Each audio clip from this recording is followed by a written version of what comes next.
అందరం చప్పట్లు కొడదాం. Okay okay. ఈ కుటుంబం కొరకు ప్రార్థించేద్దాం.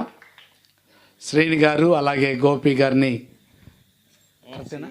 శ్రీని గారు ఓకే ఓకే.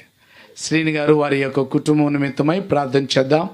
ఎందుకంటే దైవజనులను సన్మానించటం అది దేవుని నిర్ణయము, దేవుని యొక్క ప్రణాళిక.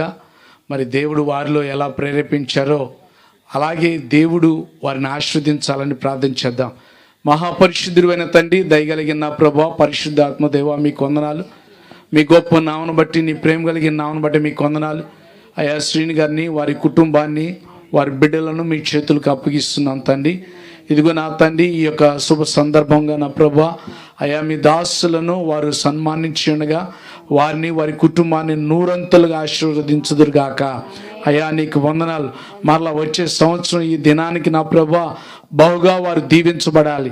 వారు నా ప్రభా రక్షణ పొంది నా ప్రభా మిమ్మల్ని సొంత రక్షకునిగా అంగీకరించినట్లు నీ కృప దయచేసి వారిని, వారి కుటుంబాన్ని, వారి కలిగినటువంటి నా ప్రభ నాయన వ్యవసాయాన్ని, వారు ఏదైతే నా ప్రభ చేస్తున్నారో ప్రతి పనిని కూడా మీరే దీవించండి. అడుగుబెడి ప్రతి స్థలాన్ని దీవించండి.